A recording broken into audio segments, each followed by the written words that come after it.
A primeira etapa do Sínodo dos Bispos finalizou na última semana no Vaticano. Vamos agora nessa entrevista entender os detalhes dessa primeira fase. A Igreja concluiu no último domingo, dia 29 de outubro, a primeira sessão do Sínodo sobre a sinodalidade. Para falarmos então sobre esse sínodo, entendermos mais sobre ele, nós vamos conversar agora com o arcebispo emérito de Teresina, Dom Jacinto Brito. Dom Jacinto, muito obrigada pela disponibilidade em estar falando sobre essa temática conosco. Que bom, Joyce. É maravilhoso podermos tratar de um assunto tão nosso de igreja e quentinho o assunto, porque o sínodo, como você se referiu, foi concluída a primeira sessão desse sínodo agora no dia 29 de outubro. Então, conversemos. Dom Jacinto, começa explicando, então, para aqueles que nos acompanham agora, o que é esse sínodo sobre a sinodalidade. Talvez seja mais interessante começarmos um pouquinho atrás. O que é sínodo? Porque sínodo é uma palavra grega que quer dizer caminho conjunto. Caminho conjunto.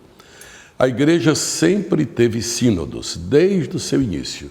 Sínodos gerais, sínodos regionais, sínodos diocesanos, ou sínodos continentais, como foi o caso da latino-americano, o brasileiro mesmo, que houve no início do século XIX. E os sínodos nas dioceses, isso é recorrente. Nossa diocese, Arquidiocese de Teresina, o último foi feito no pastoreio de Dom Sérgio, sobre os sacramentos. Pois bem, então, desde o Concílio Vaticano II, os padres conciliares, que naquela época eram 3.500 bispos redondamente, pediram ao Papa, que sabiam que era quase impossível convocar um concílio ecumênico com regularidade. Um concílio demanda muita coisa. Mas então que houvesse sínodos universais, representantes da igreja do mundo inteiro, a tratar de 2 em 2 anos assuntos mais pertinentes da vida da igreja. Olhe que nós já estamos no 16º sínodo ordinário, porque tem havido vários extraordinários. Esse é o 16º sínodo ordinário. E a segunda vez que, em nível universal, o sínodo está sendo desenvolvido em 2 sessões. A primeira foi agora em 2023 e a outra em 2024. Mas antes, o sobre a família também se desenvolveu em 2 sessões. O Papa vê a importância do assunto, sente que as ideias não estão maduras para dar um fecho e prolonga para que amadureça e possa, então, dar uma palavra mais segura. Então, esse sínodo, o Papa Francisco, vendo o aproximar-se do ano 2025, que é para nós o ano santo, e vendo que o movimento ecumênico vai tomando feições mais esperançosas e que dentro da igreja nós precisamos debater assuntos que dividem os próprios católicos, como é natural, todo mundo não precisa pensar igual, que haja uma reflexão sobre este ponto da sinodalidade. Quer dizer, um sínodo sinodal com participação, comunhão, missão. São os 3 desdobramentos da palavra sinodalidade para esse sínodo. Dom Jacinto, e quais foram as temáticas discutidas durante essa primeira fase do sínodo sobre a sinodalidade? Vale a pena dizer que este sínodo teve uma característica singular. Em 2000 anos, nunca a igreja tinha feito um sínodo com essa metodologia. Normalmente os bispos se reuniam, depois de discutir o assunto, o Papa assumia as conclusões do sínodo, escrevia um documento sinodal, para uma exortação pós-sinodal. Esse foi o contrário. Durante 2 anos ele foi preparado de baixo para cima. Aí o nome sinodal, quer dizer, um caminho conjunto da igreja no mundo inteiro, nos 5 continentes. Nas vésperas de começar praticamente o sínodo em Roma, o Papa mandou ouvir pessoas de rua que estavam na Praça de São Pedro, moradores de rua que estavam na Praça de São Pedro, que eles dessem também sua opinião, para ser de fato uma opinião do povo, e viesse de baixo para cima, em todas as categorias, do cardeal ao homem de rua. É muito significativo isso, né? Então, este sínodo trouxe as propostas, primeiro a nível diocesano, depois a nível nacional, uma síntese, depois a nível continental, no caso, as Américas, Sul, Norte e Central, e os outros continentes. Aí houve reuniões em Roma para fazer essa síntese. E nós estamos agora na terceira fase do sínodo, etapa, digamos assim, que é a parte universal. Os participantes eram 365. O último, fazendo 365, era o Papa. 364 entre bispos, padres, diáconos, consagrados, religiosos, leigos e leigas. E olha um detalhe, também pela primeira vez na história da nossa igreja, 54 mulheres, mães de família, moças, jovens, religiosas, estão com direito a voto no sínodo. Quer dizer, o voto daquela mãe de família vai ter igual peso que o voto do cardeal, né? E o Papa prometeu que no pontificado dele iria dar o maior realce para o papel da mulher, e realmente esse aí, ele disse, não se trata de sacerdócio. Maria não foi sacerdote, é mais importante do que Pedro e do que todos os sacerdotes. A mulher não precisa ser sacerdote na igreja para ter valor, ela precisa ter voz, ter decisão, estar em postos de decisão. E ele tem colocado nas universidades católicas, nos dicastérios romanos, e o máximo foi do sínodo. 54 mulheres com direito a voto. Agora os assuntos. Vieram os assuntos do mundo inteiro. A questão do como evangelizar o homem de hoje. Como os bispos, padres e diáconos leigos exercerem sua missão de evangelizadores na situação da civilização moderna, a questão ecumênica, a questão missionária, a questão das mulheres, o papel da mulher na igreja, a questão, por exemplo, do diaconato feminino, se tem viabilidade ou não pela tradição da igreja. O Papa já estava mandando estudar esse assunto e agora foi pedido. E eu li, assim, de última mão, ainda não tive possibilidade de ler muita coisa, porque o sínodo terminou domingo, né? Que já há uma proposta de que o próximo sínodo, não a segunda sessão, mas depois do Ano Santo, seja sobre a questão da ministerialidade na igreja, para incluir papel das mulheres, papel dos leigos, papel dos ministros ordenados, até onde iria a missão do bispo na evangelização, do leigo, da mulher, tá? Que papéis deveriam exercer? Quer dizer, retomar, fazer uma retomada, porque a igreja tem a missão e o dever de prover com ministros o povo de Deus. Se a realidade exige, ela tem de Jesus o mandato, como fez na igreja primitiva, de instituir ministérios. Trazendo então esse gancho, né, como o senhor bem fala, quais seriam então as mudanças na estrutura da igreja após esse sínodo da sinodalidade? Todo mundo diz, e sobretudo os sinodais e as sinodais que estavam no sínodo, que a igreja não será mais a mesma depois desse sínodo.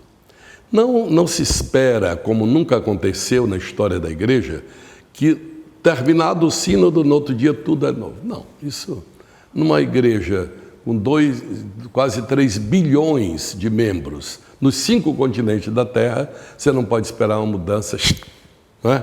E nem seria oportuno, não é? Nem seria oportuno, prudente. Mas se injeta uma maneira nova de ver. Ao invés de eu fazer isso aqui, eu bispo, eu papa, eu leigo, não, vamos sentar conjunto. Olha, foi uma coisa muito significativa, eu fiquei assim de olhos maravilhados quando vi as primeiras fotografias do sínodo. O Papa mandou fazer umas 40 mesas redondas, dentro da sala Paulo VI, que é uma sala imensa, cabe 6.500 pessoas sentadas. Então, ele mandou fazer mesas redondas para que ninguém estivesse na cabeceira, para aparecer o chefe, a chefe. Todo mundo ao redor. Inclusive ele, quando se sentava, sentava na mesa redonda com os outros. Quer dizer, isso já mostra para onde se pensa que a igreja deve andar. Não mais um ditando para todos. Claro que a liderança do bispo, a liderança do Papa a nível universal é inquestionável. Mas o modo de exercer essa liderança, ela pode ter acentos diferenciados. Já teve na história da igreja o papel que Pedro exercia para a igreja toda e o papel que o Papa Francisco exerce, meu Deus, quanta diferença. Porque os tempos mudaram. O ministério é o mesmo e o modo de vivenciar é outro. Então, se acha que nós vamos ter que, para responder bem sua pergunta, e se inaugura um modo novo de responder a questões. Ao invés de vir uma decisão do Papa, uma decisão do Colégio dos Bispos, vamos sentar juntos, leigos, religiosos, padres, diáconos, bispos, vamos estudar. Olha, foi muito significativo que o sínodo começou com uma vigília de oração, ecumênica inclusive. Tinha 12 representantes de igrejas diferentes, rezando com o Papa e a multidão na Praça de São Pedro pelo sínodo. Aí o Papa achou pouco, levou todos os sinodais para uma casa, mais poucos quilômetros de Roma, uma casa de retiros, 3 dias de oração e de escuta. Ele disse, nós precisamos aprender a escutar o Espírito Santo, sobretudo escutar. Nos debates do sínodo, isso é uma outra coisa também que marca o futuro da igreja, ao invés de chegar fazer um discurso e depois as pessoas reagirem sobre o discurso, não. Começava com a mesa redonda, discutir os assuntos. Depois destas sínteses é que alguém poderia falar. Quer dizer, primeiro vale a voz do conjunto e depois vem as vozes individuais. Quer dizer, isso já aponta rumos diferenciados. Depois os grandes assuntos, como a ordenação de homens casados, diaconato feminino, papel da mulher em vários setores da igreja, a questão do exercício da autoridade dos ministros ordenados, tudo isso está entrando em discussão. Não para dizer não vale, não, para como exercer hoje isto, né? Não vai se renunciar a isso, mas como exercer hoje. E para finalizarmos então a nossa entrevista, eu gostaria que o senhor falasse também sobre a relevância de um sínodo como esse para a Santa Igreja Católica. De alguma maneira, nós já tocamos, tangenciamos, quando falamos dos rumos que estão sendo projetados para o futuro. Então, acho que uma maior importância, primeiro, é um testemunho de sinodalidade. Quer dizer, o Papa convida todos os segmentos da igreja, todos os segmentos da igreja, do laicato ao cardinalato. Depois, convida irmãos de outras igrejas cristãs, como observadores, participantes, embora sem voto, né? Mas participantes dos círculos de estudo, estão sempre nas palestras e em todas as outras ações do sínodo, para dizer como é que nós vamos falar de caminho conjunto, excluindo irmãos de outras igrejas. Aliás, era um dos objetivos do Concílio Vaticano II, era recompor a unidade da igreja.